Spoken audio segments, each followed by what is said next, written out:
Welcome to Lynn Cullen Live. Talk radio without the static. Email your questions and comments to lynncullenshow@gmail.com. And now your host, Lynn Cullen. And I want to say, excuse my deeper, raspy voice, but that's the way I'm going to sound today. It is a result of having a tube stuck down my throat for an endoscopy yesterday. And my throat is so dang sore still. Anyway, so this is what I sound like, and I'm sorry about it. Not that I sound so great on a normal day anyway. And then there's my sister Susan, who's joining us, and God knows what she sounds like today. Let's find out. Hello? Hello. Not much better because I've got this funny coffee. Oh, jeez. But I know you're right. I think my voice is actually higher than yours today. Isn't that amazing? Yeah. I mean, really, You sound like me. You think your voice is You think your voice is normally lower than mine? I do. You do? Well, I don't know about that. Let's hear is her voice lower than mine? Really? I don't know. Anyway, I think for women, we both have lower voices. We have pretty low voices, right? All right. Listen, guys, I don't even know where to start. And I don't know where to start because Donald Trump came on the scene. It's been 10 damn years, pretty much. And you're exhausted. He has brought such chaos and such ugliness. And I'm so freaked out at how many people are willing to vote for him. I know. I cannot understand it. I cannot. Well, because you know why? Because there's this unwillingness to acknowledge that we're living amongst people who would put that man in a position of that kind of power. To admit that almost half of the American public would do that is to feel constantly fearful. And then to understand that they're fearful of us. I understand the fearful of us part. It's not us. It's the real extreme of the left that absolutely freaks them out mostly. But yeah, us too. I just cannot believe what they are willing to unleash, what they're willing to say, the just out and out nativistic, racist crap that they spew with dog whistles. That was part of, this wonderful past we used to live in. There's no reason for subtlety anymore. They just they just point at people and say attack. Yeah. And then it's the lies, the fact that, Trump says it is our Biden and Harris's inflammatory rhetoric that has resulted in the violence. I mean, what are we to do? It's like he has made us incapable of focusing on any given event or statement for longer than a day. And that's... No, he lost the debate, and now we're talking about cats and dogs. Yeah. Well, yeah. And he's also telling everybody he won the debate. And he won the election because he never loses. And he won the election, right. He never loses. After he said he'd... Right. So I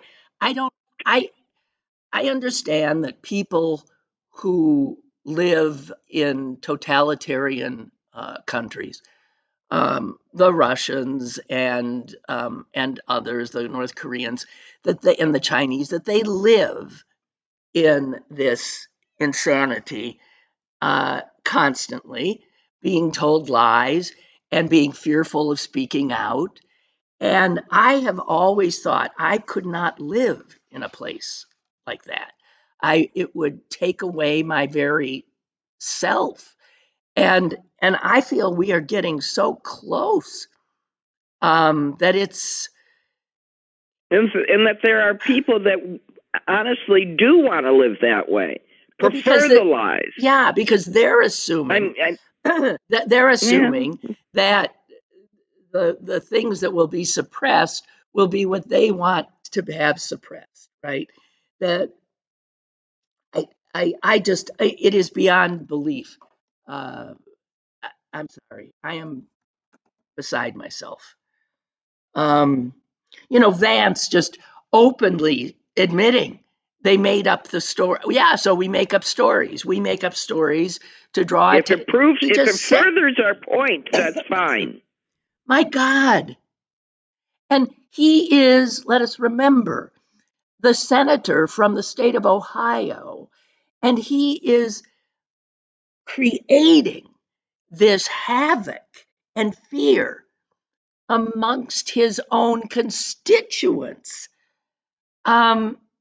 You've got the elected representatives there, Republicans, of course, because it's the red state of Ohio, saying, this isn't true. This isn't true. You've got the Republican governor. This isn't true.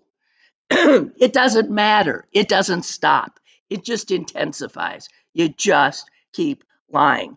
And Vance now seems to me every bit as dangerous as Trump, because if they were to win and Trump, the bloated old jerk that he is, were to die, Vance would fit into this, fascist framework in a nanosecond, happily.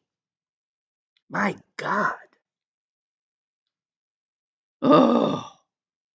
So I've just been, and I saw Biden yesterday. I know. Me too, because we can't relax. No, and there's no foreseeable future in which we can. No. We have to win, first of all, and hopefully we will do that. But then we have to survive the civil war that comes after that. Yeah. And the propensity to violent expression. And I don't know. I'm really God. Biden yesterday, or maybe the day before, said after the second shooter was captured, right, he said something like, what he always says and what is always said: this is not who we are. And it makes me insane. But yes, clearly it is this who we are. This is who we are. And guess what, Joe? It is not that much of an anomaly. I mean, we have killed 4 presidents in our nation's history. 4 have been assassinated. Others have been attempted assassination. Reagan was grievously wounded. On and on. Well, this is exactly who we are. We don't resort to violence. We're the only country I know where we've got to teach kindergartners how to protect themselves from somebody with, a machine gun coming to their school. What do you mean this isn't us? Yeah, we just regularly shoot up our schools and shrug our shoulders because the Second Amendment says so. I'm beside myself. I really am. And I also want to say that, the day of, what was that, Saturday? I don't know when he was shot. When he wasn't shot, but when this other thing happened.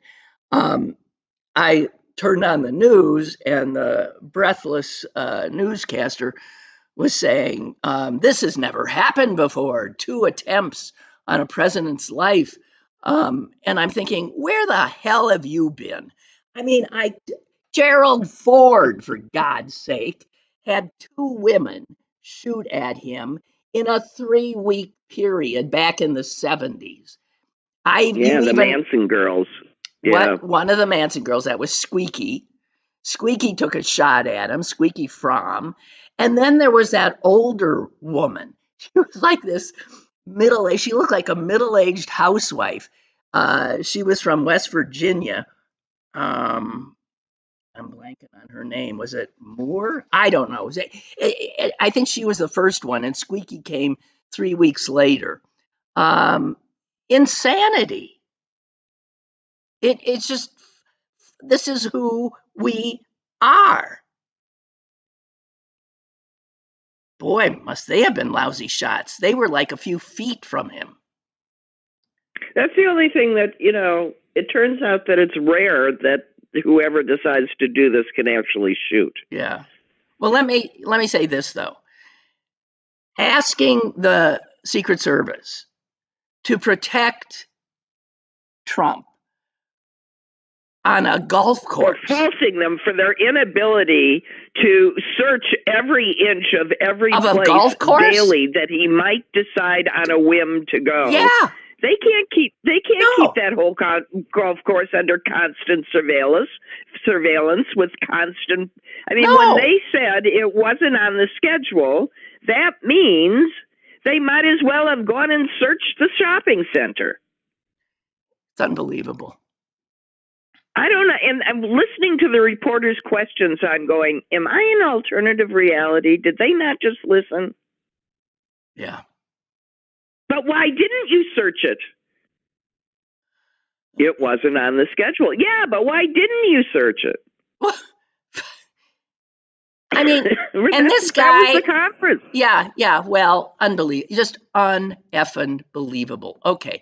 We've got a caller, Suze. Let's let this human in. Thank goodness. Hello. Hi, Lynn. It's Beth, and I am a middle-aged housewife from West Virginia, but don't hold that against me. I just had to call and say it is really disturbing me that they are letting the Republicans control the narrative on this whole thing. You already started the whole platform at the convention that unless it involves Donald Trump, he cares about me, not we. And once again, with the assassination attempts, now all of a sudden it's political rhetoric. But you know what? It wasn't political rhetoric that had the nut job with the pipe bombs, if you remember him during Trump's first administration, sending it to the Obamas and the Clintons and CNN and MSNBC and the New York Times. And as a matter of the FBI was so afraid that when they captured him, that his van had all the Trump stickers all around it. They had to put a blue tarp over it. Then you had the pizza shop in D.C. because remember the pedophiles and everyone there. Oh. Political rhetoric. Then we all had the one in front of our eyes, January 6th. Now you have this poor town of Springfield, again, collateral damage, because it's we, not he. And I wish they would start saying this, that look, isn't this amazing? He doesn't mind putting everyone else's lives in danger for his own needs and political rhetoric. But when someone actually is doing something of violence towards him, now all of a sudden it's temperate down on your side. Yeah. Yeah. Well, this is why I despair. Truly. I think media in general is doing a slightly better job, but not really, and not some of the main news sources. Still trying to down the middle it way too much. There's just no. I don't know. No, I agree, and the fact you're putting false stories out there that Muir and the other lady were fired from ABC, and it's the same thing. Anything that doesn't go his way, it's automatically dismissed and everything else. You wonder how many people. They just need to stop. They need to stop following the shiny penny, and they fall into the trap every time. They can't. And I'll tell you, one of the reasons they can't is because they're capitalistic outfits, and their job is to collect eyeballs on television, and you collect eyeballs by following the shiny pennies. Oh, I know. And the thing is, you know what? They love that it's a tight race, because guess what? Now more advertising dollars are going to be spent once again more than ever. You hate a blowout, but you know what? They ain't getting as much, and that's the other angle of it as well. No, they're making. Let me tell you, the local TV stations in Pennsylvania are making unbelievable money now, and more than they make in this cycle in a given normal year. They're making in these few months or even weeks, and I assure you, they don't share that wealth with their employees, except the ones in the executive suites.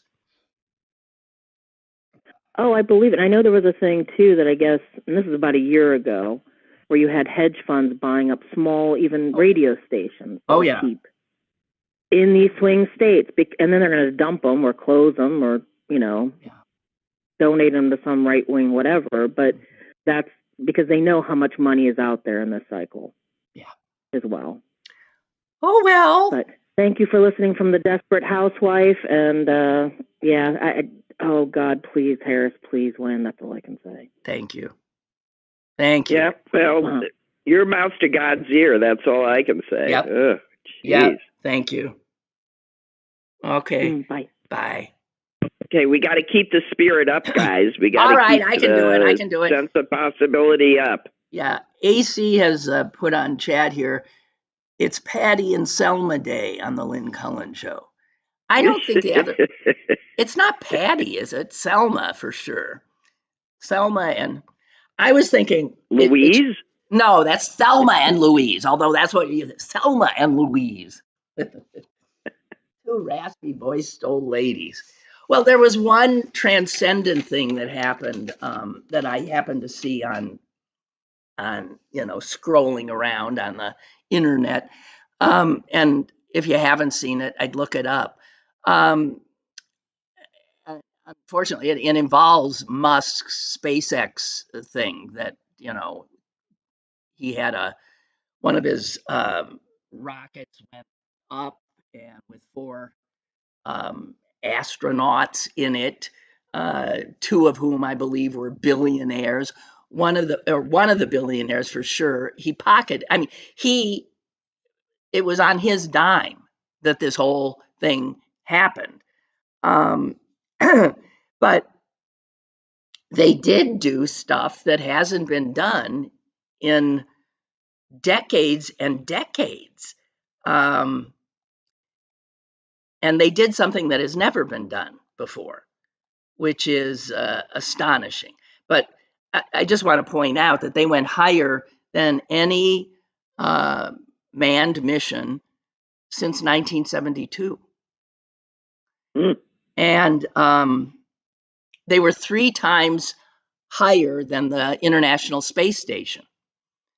And they orbited 6 times at that height before returning to a lower altitude where they did a spacewalk in suits that they wanted to test, which didn't look anything like those bulky suits that we've seen in NASA spacewalks.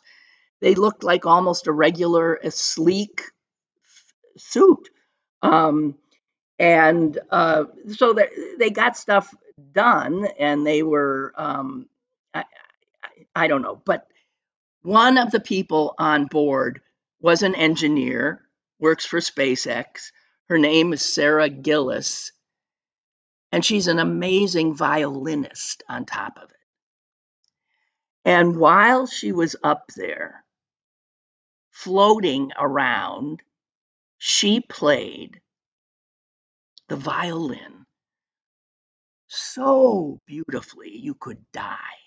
And it was synced in real time to orchestras around the world, so that at various times she was playing with an orchestra I don't know, in Korea. There was musicians in Africa who would at certain points come in and be playing with. It was mind-boggling.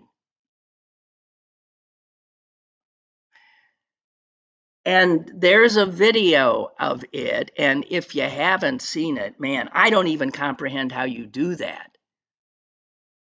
But there was an orchestra. I just want to interrupt and say, well, that's not saying much. What are you agreeing with? You don't even comprehend how they did that. No.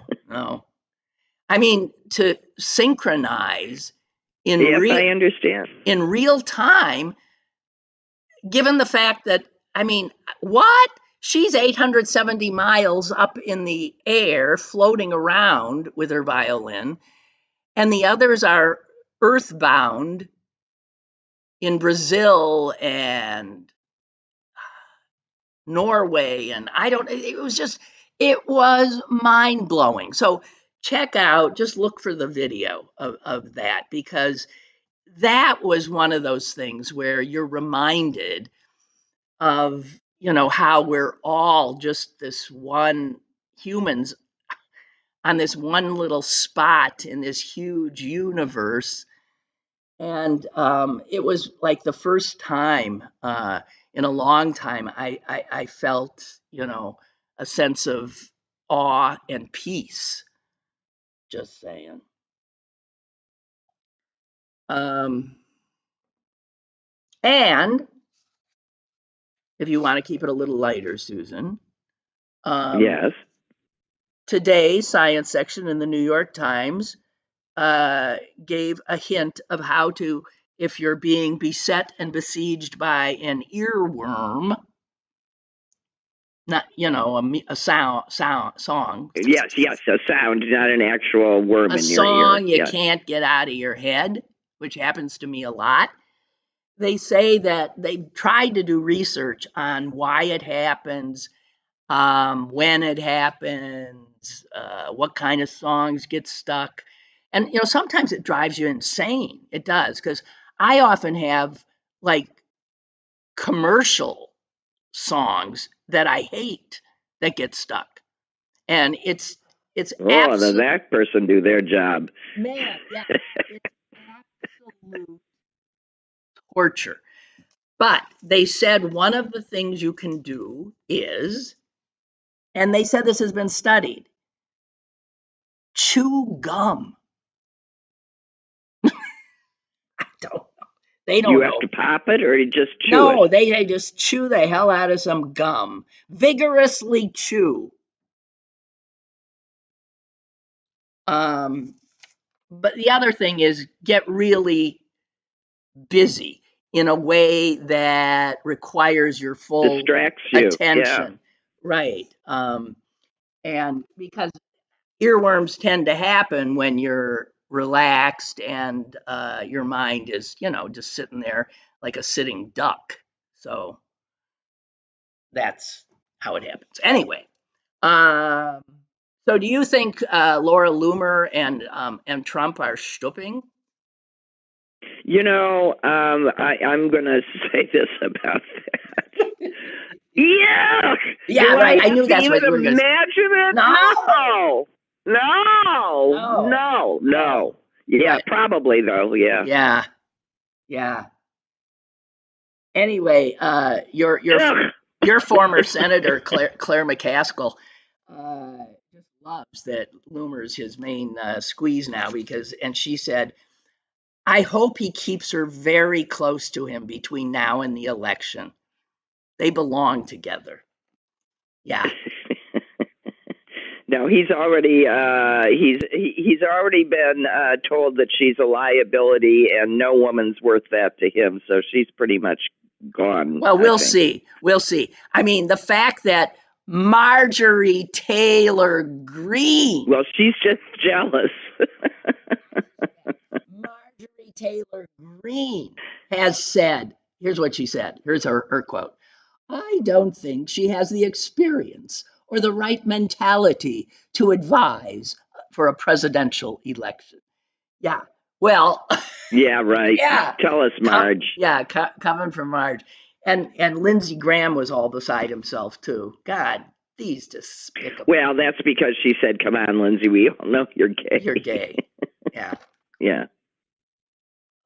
Which I thought, which made me feel sorry for Lindsay. Never. Just, You know what? Never.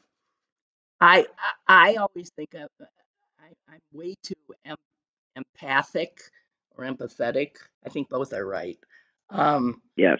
And I can't summon the slightest empathy for any. It's like trying to feel sorry for Ted Cruz. No, I can't. Anybody who has aided and abetted this man and this movement toward fascism, no.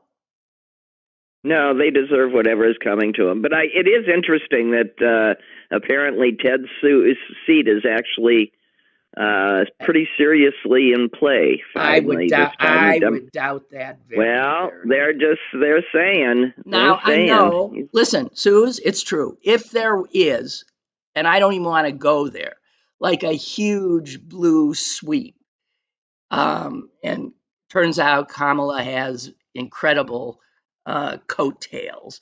You could see an upset in Florida and in Texas. Although, I don't underestimate those Swifties that registered to vote.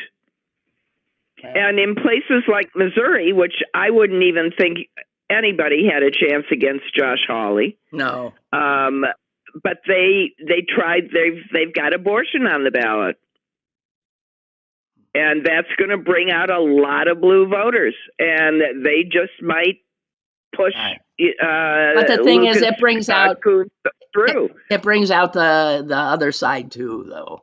I think maybe not quite as much. We'll see. I see these things as hopeful shots at previously unattainable seats. Okay. And it's a combination of having circumstances that would bring out the vote anyway, combined with the fact that each of those two guys have gotten so much awful publicity that it has to have taken the notice of a few folks. Except that, I told you what Danforth, the weasel, did. He endorsed a third-party candidate. What a son of a bitch. Okay. Who? I don't know. What difference does it make? In the Senate race there? In the Senate race. He wouldn't endorse Hawley, but he wouldn't say vote for the Democrat. Well, which is the same there thing. There you go. So much for, he's unbelievable. He was a moderate Republican. And who gave us Clarence Thomas and Josh Hawley. Thank you very much. Despicable. All right, Joyce writes, each time I hear about him, I blame the Republicans who didn't convict him in the second impeachment. Well, there's that. How much more could he get away with? Don't ask. Don't ask, Joyce, because it's endless. Chuck writes, I'm right there with you when you say you're exhausted from the chaos. But we all need to know that he's depending on your exhaustion. Absolutely. This is the tactic.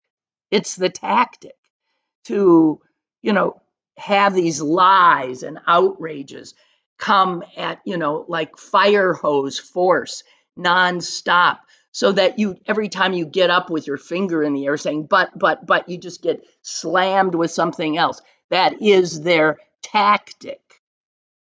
And you're right. You're right. I say that I am exhausted, but no, I ain't stopping fighting. And Chuck reminds us of what Tim Walz said, we'll sleep when we're dead. And he goes on, once again, Trump is sucking all of the oxygen out of the room with this gunman and with Springfield. The media is spending too much time on Trump and not enough on Harris. But see, that's what it drove him insane. That's the point. It drove him insane that he wasn't getting attention. So Haitians have to start eating cats and dogs, and God bless the gunman who didn't get near him. Yeah, Chuck goes on to say Trump is doing what he's always done, monopolizing the available airtime. But of course, that is a result of the media he knows falling in line. Taking the bait all the time. Yeah. And now the media has taken the bait, says Chuck, and allowed Trump to make an issue of inflammatory rhetoric. Just like 2016, the media will put him back in the White House. Don't, Chuck. Chuck, please don't. Do not speak the thought.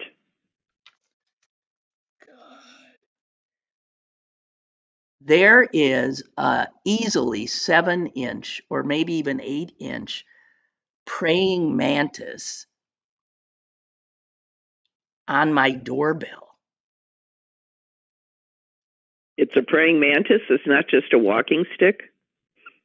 Okay, it's a walking. I don't know what the hell it is. What's the difference? Well, one's a praying mantis and one is just a long, almost like just a line of a body that is frequently 2 or 3 inches long. Oh, no. This is 7 to 8. Susan, it's 7 to 8 inches. Gee whiz.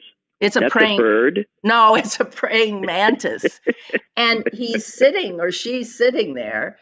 I first saw her when I went out to get my newspaper this morning, and I tried to video her because she was sort of moving a little bit, moving her hands and her mouth. And she stopped. She didn't want to be on camera. And now she's just, won't move at all. Astonishing thing. Astonishing. Just saying. Whoa. As soon as the show's over, I'm running right out and staring in awe at her some more. Well, all we got here is a really over-friendly squirrel that is sitting on the chairs outside the den window where the cushions are out and sitting on the chair enjoying a nice warm fall day and looking at Mom. And Mom's looking, and then I was out on the back porch and the same thing hops up on the cart that's outside and I swear was knocking on the window. Trying to get my attention. I thought there was a dog out there and then I saw the squirrel. So it's the time of year. A friendly squirrel. Okay, now I can delve further into, let's delve further into horror. And then I've got another thing I want to talk to you about that is not politically involved but it is a pet peeve of mine. New York Times, I don't know when it was, did a piece about these very busy Republican ladies, most of them, who have found a purpose in life since Donald Trump came on the scene. And the purpose is in trying to get other voters in their state pulled off the ballot. Pulled off the registration rolls. And the article points out that in Pittsburgh, one Trump supporter has challenged more than 25,000 other voters' eligibility. And those challenges have to be dealt with because a citizen can make a challenge by saying, I don't think they live at that address. And they zeroed in on this one woman in Georgia, a state that after Trump lost 4 years ago, decided to change their law. So they passed something called an election integrity law. That red flag. Yeah, misnomer. And it permitted any registered Georgia voter to file an unlimited number of challenges to other voters. And the law requires that the county election head must investigate each one, and up to 4 letters, sending up to 4 letters to the challenger regarding each voter in question. There is in one county, Chatham County, one woman has challenged over 100,000 other voters. And of course, she focuses on Democrats, on poorer people, on Black people. And there are boxes of these challenges sitting in the election office that have to be dealt with. And it says here, it takes one election clerk up to 40 hours to handle one of the boxes of these challenges. And there are, at the moment, there's 11 challenges. She just keeps bringing in more and more. Meanwhile, there's a staff of 8 people who have other jobs to do, so they can't do them. The woman who's been the clerk there for 25 years said she's obviously never seen anything like it. And she says, it's driving me crazy. And because of this distrust, they now have to they have people from Homeland Security coming in. They have people from law enforcement agencies coming in to teach her poor souls in the election office new protocols, wearing gloves while opening the mail, knowing what spoofing is and swatting. She says, we're all starting to feel like we're going to end up leaving here in body bags. This is an absolute effort, organized effort on the part of Republicans to terrorize boards of election and clerks in some of the most important states, Georgia being one, Pennsylvania being the other. They now have active shooter drills. They are told and trained, practice and prepare for worst case scenarios. This is election workers. You know, you used to get in trouble for filing false, complaints.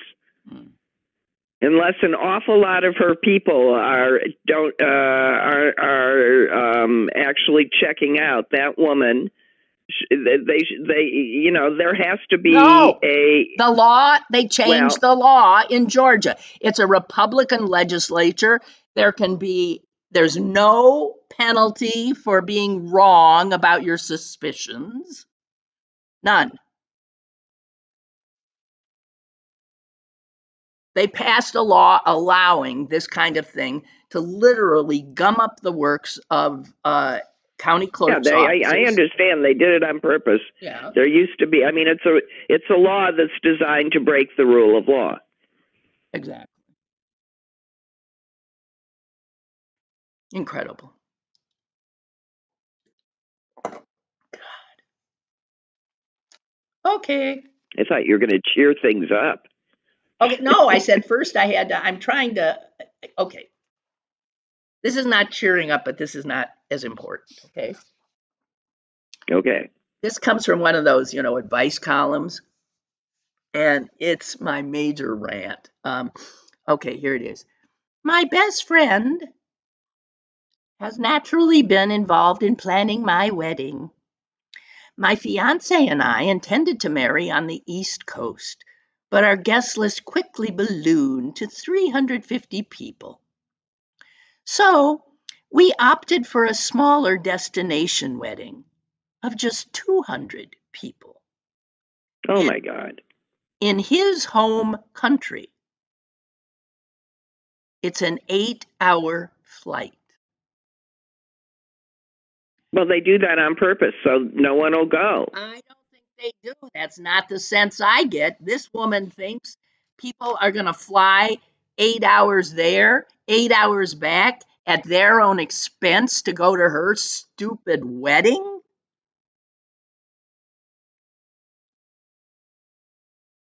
And that's not even the issue. Well, yes, people.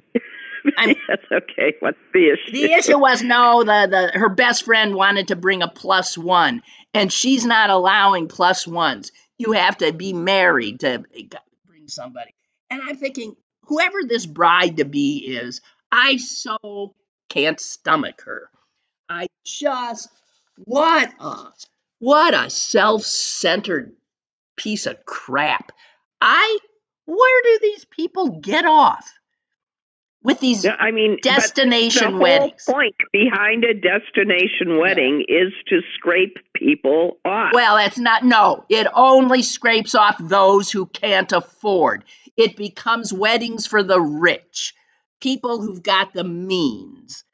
And sometimes people, I'm sure, who don't have the means feel that they have to be at that wedding for whatever reason. And so it takes their money. They're also supposed to, of course, give a gift to the damn couple. I find this shaking down of people over weddings to be so awful.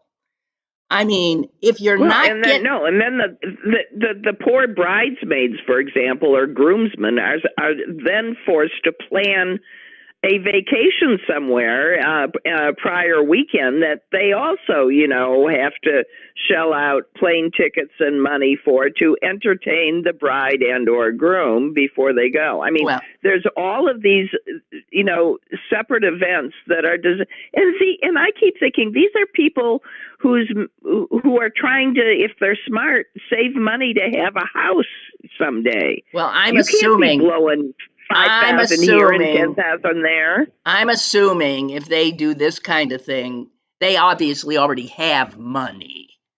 I think it is so disrespectful to anyone who you're inviting to make them jump through those kind of hoops to have the honor of witnessing you take your vows. It makes me insane. I'm always hearing from people saying, I have to go to a wedding. And it's never where the people live. What kind of bullshit is that? That's where you're supposed to do your fucking honeymoon. If you want to go to Mexico, do it there. You don't force everybody else in your orbit to have to do it to show their fidelity to you. I just find it weddings in general make me crazy. Such a waste of money. No, but you're right. Why wouldn't you want to have the wedding in the place where your friends and family are? The most of them. Yes, I mean that speaks to the marriage anyway, where two lives joined together and as witnessed by the community, of the community, by the community. But nobody feels that kind of community with anything anymore. So why not fly off to Timbuktu and pretend like you're, doing a TikTok about weddings and be an influencer, for crying out loud? Yeah. It's all phony. It's all little movie reels in people's heads now. I so hate it. This self-involved crapola. And then you go to these weddings and you get cameras stuck in your face, and you got to say, I'm just saying, whatever.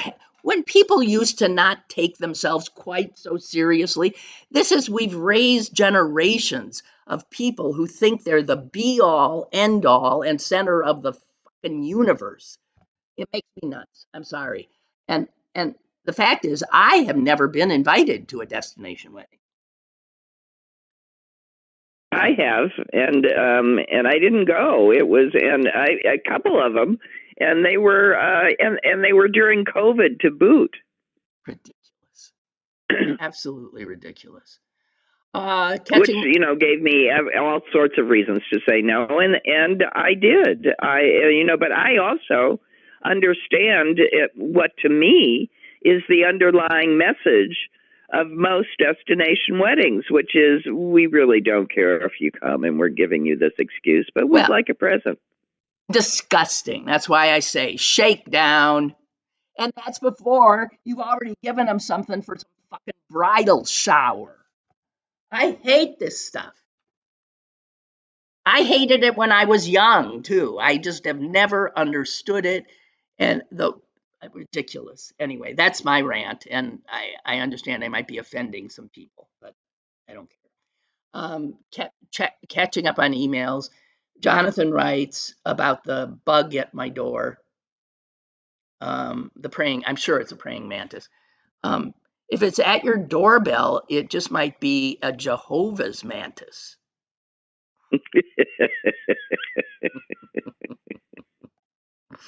All right, Jonathan. Ansel writes, I completely agree with the caller from West Virginia. That'd be Beth. Media and Democrats are letting the Republicans control the narrative, not only on this assassination attempt, but they're controlling the entire narrative. There's not sufficient pushback nor fact-checking on Trump's distortion of reality. Where are Harris's surrogates, especially those who are the fight dogs? Clinton had James Carville, and when they introduce somebody on a talk show as a Harris surrogate, I'm often underwhelmed. I think Carville has been out there for her. Oh, yeah, he's been out there a lot. But, I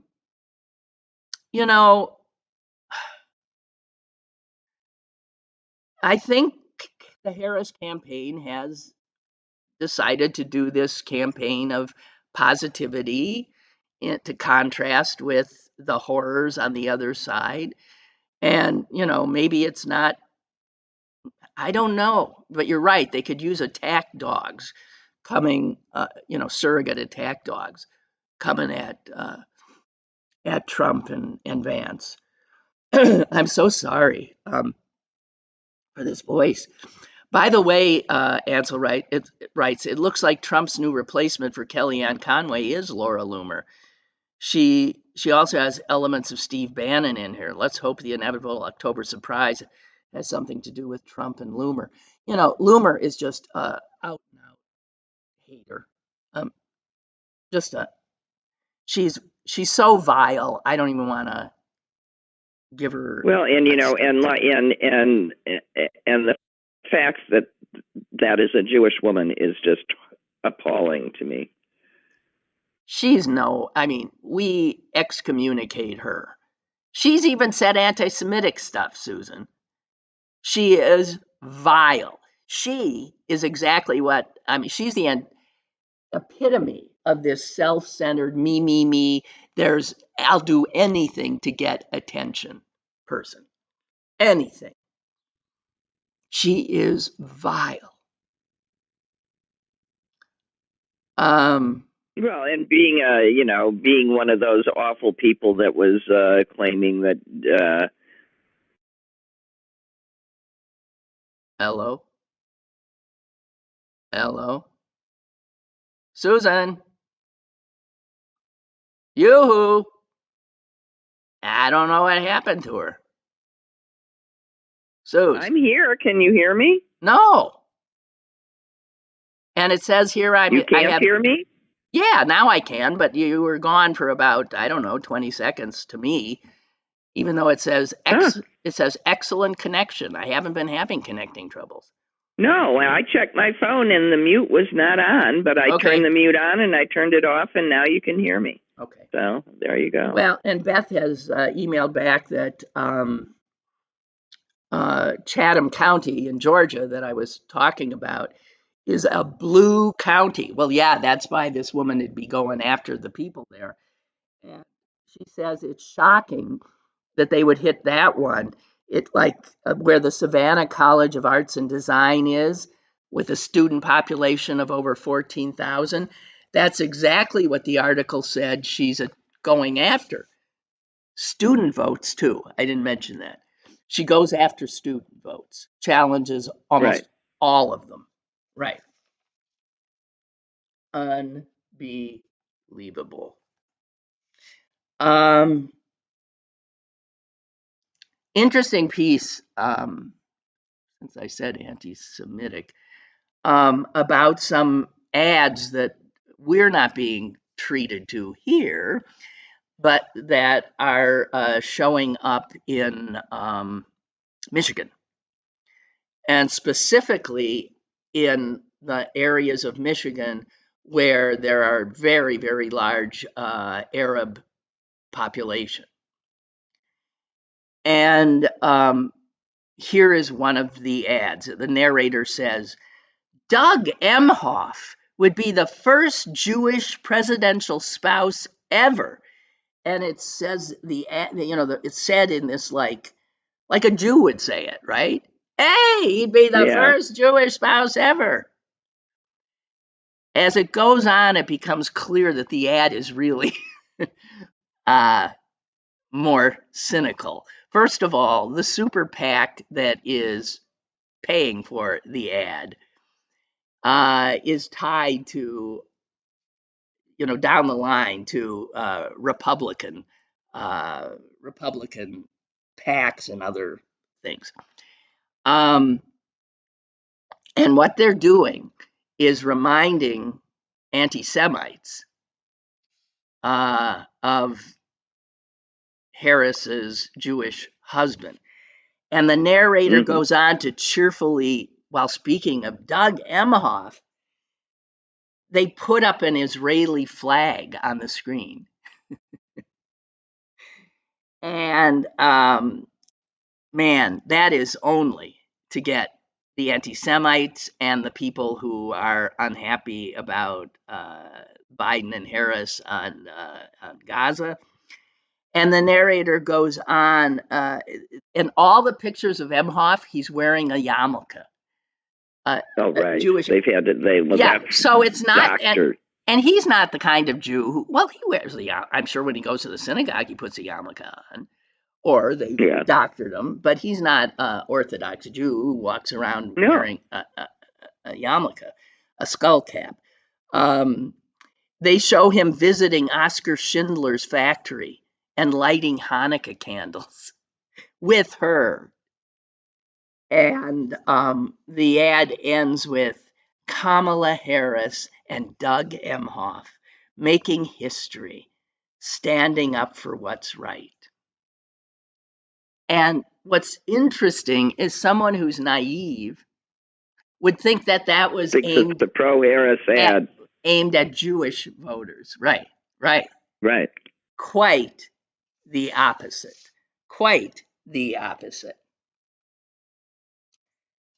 Only being shown. And it's very interesting because if you engage with pro-Trump Jews, their take is that he is Israel-hating Jew.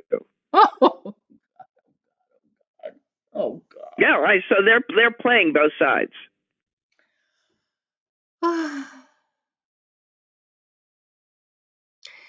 I don't know if you read this piece, and I'm sorry because it's also a little heavy. A Pulitzer Prize winner for cartooning, a guy named Jake Halpern, wrote a piece about something his teenage son said to him, and it breaks your heart, but I'm reading it. My youngest son, Lucian, who is now 15, has a fatalistic streak. He recently said to me, "The world is coming apart, isn't it, Dad?" His proof, which was ample, included climate change, power outages, Ukraine, Gaza, protests on college campuses near us. And he didn't seem convinced that any of the world's leaders were doing an especially good job.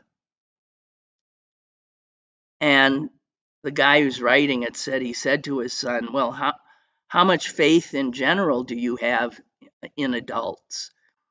And the kid says, not much. He asked, have you always felt this way?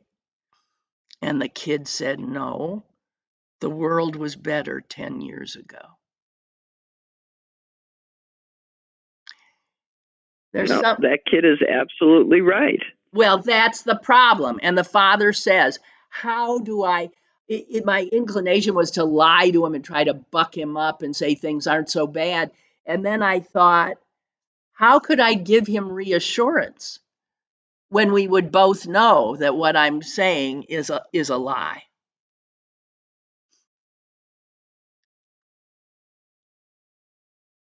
And he says it's really hard for parents to admit to their children, or even to themselves, that they're powerless, really, to protect their children in this insane world. And he said to lie to him about any of that is a lie that would only undermine his trust in me. I mean, now this kid's 15, so I think, yeah, you do be straight.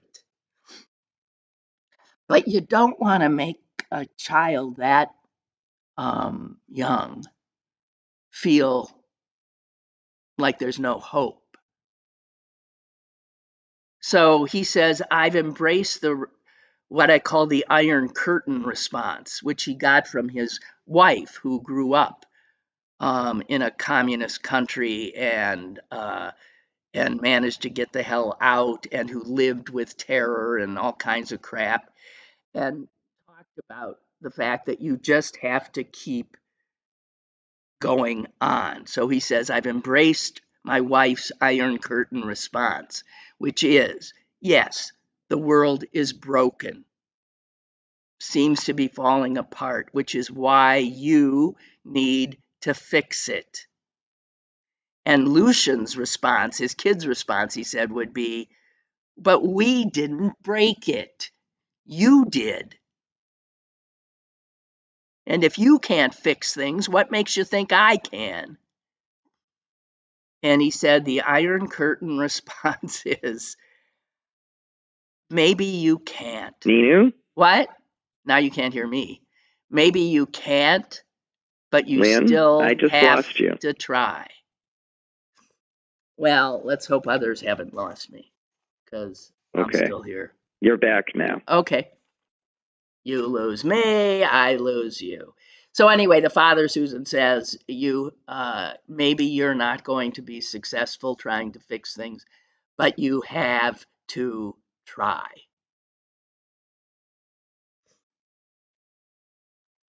Yeah. It's an opinion piece called Raising Kids in the Shadow of Doom. And well, let me just point out that if our religion as a central tenet is to leave the world better than you found it, yeah, it suggests that the world always needs corrected. Oh yeah, indeed. Okay, and therefore to understand that this is a continuing thing. The job is not ever done. The peril is not ever over.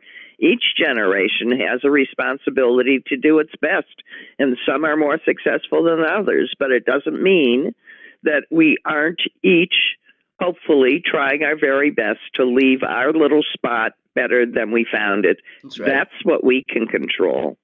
And if each of us does that, then the world does start to become a better place. All right, Suze, on that almost rabbinic note, I think we should end this edition. Okay. Thank you very much. And I hope I sound better tomorrow. Me too. And I'm just saying that was for all the grandparents out there that look at our little grandchildren who we love so much and wonder what kind of a world they are going to grow up in.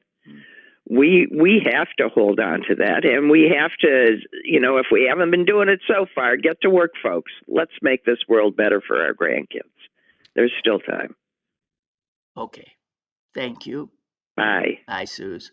Appreciate it. Feel better. I'm glad you're actually good. Yeah, Bye. yeah. Thank you.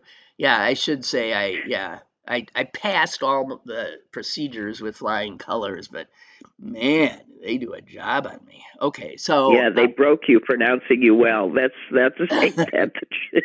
God, yeah. Okay. Okay, bye. Bye. Bye. And guys, I'll be back tomorrow, and on Thursday we'll be spending the hour with Myron Cope's daughter and her co-author, the book Behind the Yoy, and just some great stories and a very personal view of that extraordinary Pittsburgh iconic figure, Myron Cope. So that'll be Thursday. Meanwhile, get on with your day, okay? Have a good one. Lynn Cullen Live, Monday through Thursday from 10 a.m. to 11 a.m. and archived at pghcitypaper.com. The opinions expressed on Lynn Cullen Live are those of the host and do not necessarily reflect the viewpoints of Pittsburgh City Paper or its advertisers.